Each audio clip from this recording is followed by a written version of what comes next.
Is this something I can pursue? And then the original love of the game. They start to question a little bit. Is this the same game that I loved when I was 7, when I was 8? So it's our job as a coach to really navigate that, and it's hard.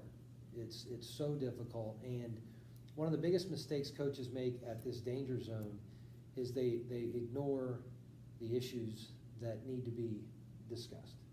I mean, some of these things that you feel, you have to be able to do this like a champ, because what you're probably getting pretty good at is you're probably getting pretty good at running a micro practice. Hopefully you know the game. Hopefully you studied the game. Hopefully you enjoy teaching the game. But when you get down here, things get so fun teaching the game of baseball that sometimes we forget to pull back and go, I wonder if he's upset that he had 3 at-bats on the weekend. Yeah, he probably is. He probably is.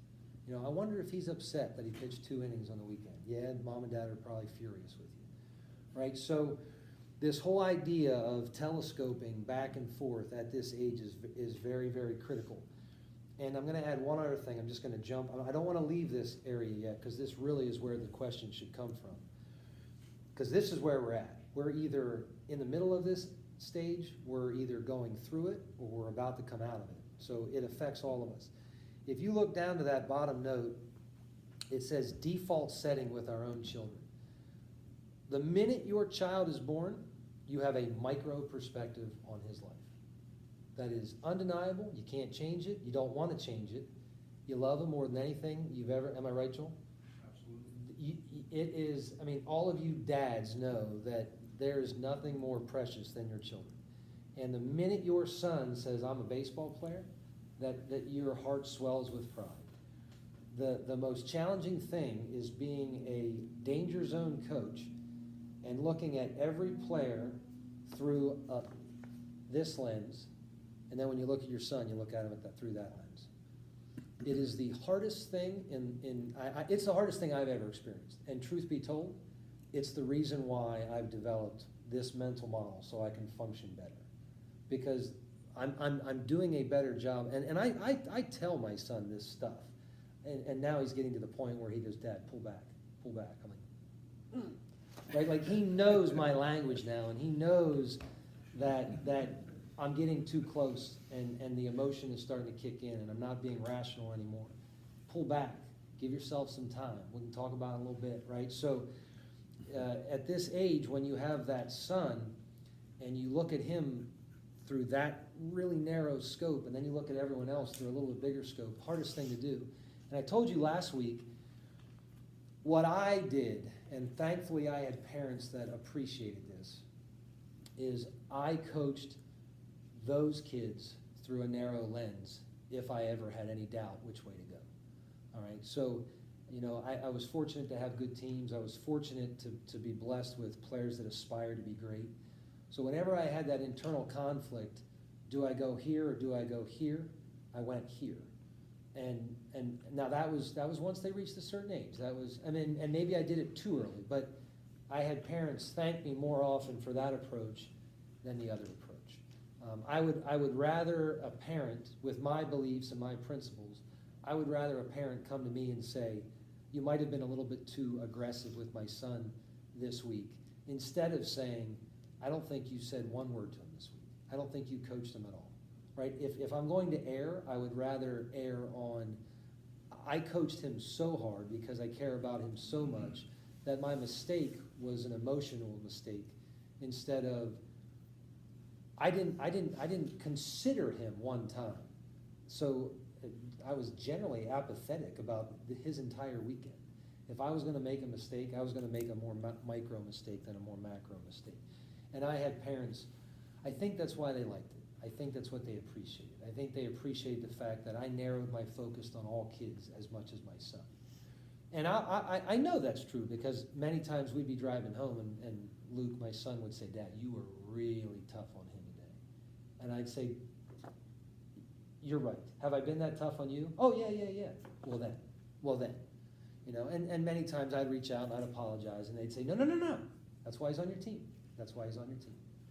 So I think if you give a concrete example of that, so you've talked a lot about the challenge of replicating game-like scenarios and practices. Yeah. So maybe they're doing, like, you're having runners do first to third reads, and Yep. they made a horrible Absolutely. read. Yep. You let them know, not in a way that says you can't make that mistake, but that you can't make that mistake. Yeah. You know what I mean? Like that balance. Absolutely. And I'm going to give you what I think is critical on a danger zone level. I just made that phrase up today, by the way. Danger zone. I was like, I like that, danger zone. What's that? Top Gun, yeah. Here's the way, and I didn't know it at the time, but this is the way I basically assembled all my practices. I always started with a macro task. So they would show up, and the very first thing we did was something fun. Oftentimes it was fly balls. Sometimes it would be, it'd be some sort of fungo game.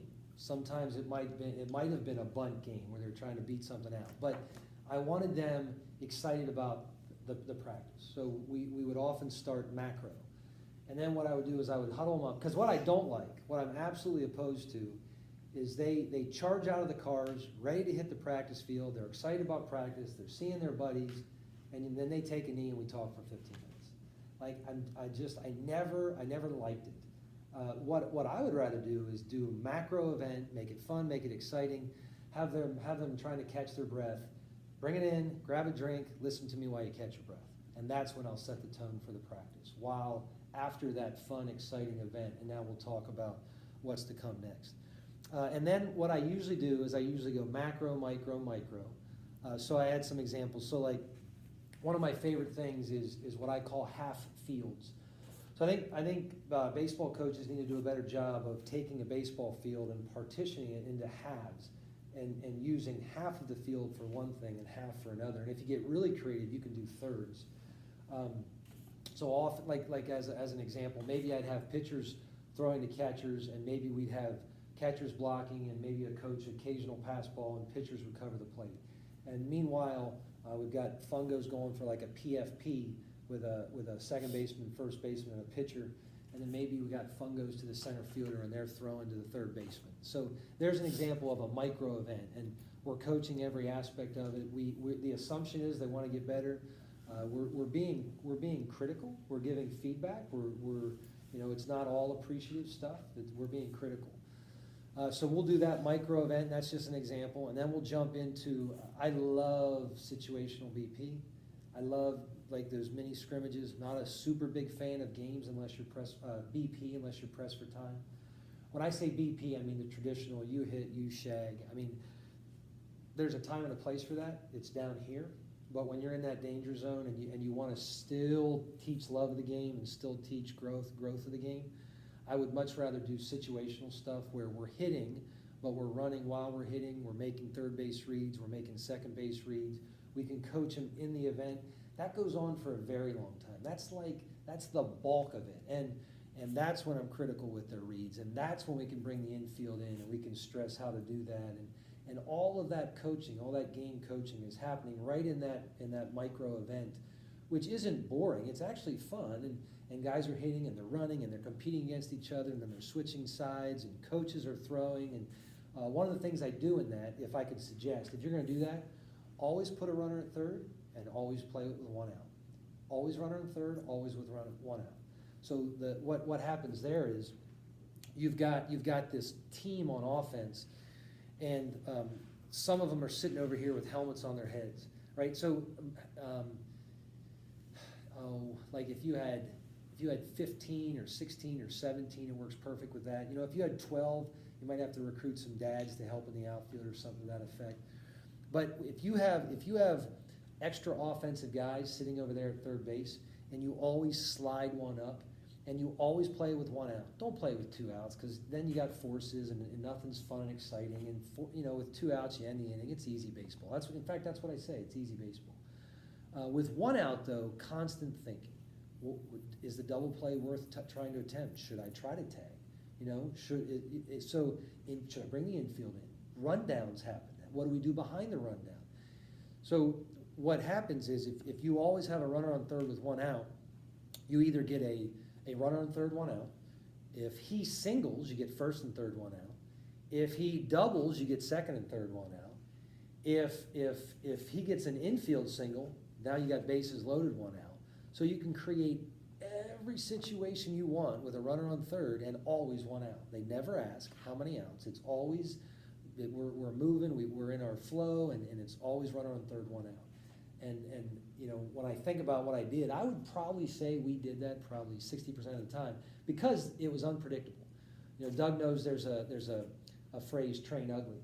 And the reason I love that is because I never knew what situations were going to pop up, and neither did they, right? So instead of saying, hey, second and third, one out, right? Like now they don't have to have any retrieval process. They don't have to think, what's the situation? Like you're telling them the situation, and then when the situation pops up in a game, they forget to retrieve it, and they're like, oh, right? So when the situations pop up unpredictably, it's a much more authentic way to train them for game events. So that would always happen. That was a micro event. We went macro, micro, micro, and then we usually end with some fun game that was nearest to their memory on their drive home. Something, you know, my guys love no takes, no foul balls. That's what they wanted to do. They wanted lots of swings, and then if they fouled one off, they had to go. So what I did there is they would all come in to hit, every single one, no shaggers.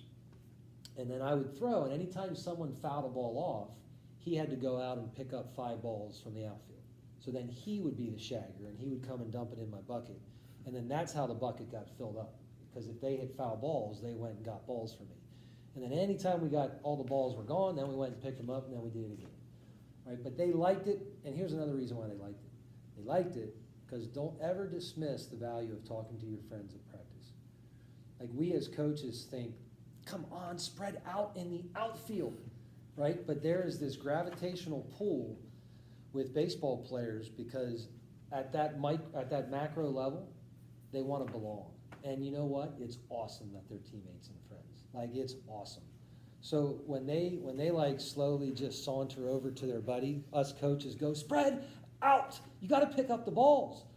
But from this level, if you can telescope back, you can go, that's awesome that they're buddies, right? Like Trent, you've never had a coach say, that's awesome that you guys are friends. Now spread out, right? Like that's really what we want to say. But my point was when you do no takes, no foul balls, they're all there together. And some of the best memories they make are just the jabs they throw at each other, literally just all hitting because they can all talk, and I don't care that they're right there. In fact, that's where I want them. I want them right there talking to each other, blasting away. When you foul one off, now go pick my balls up, right? And then I turn around and there they are. You know, and sometimes you'll get dads go, you need some help? Yes, go. If you don't want to shag.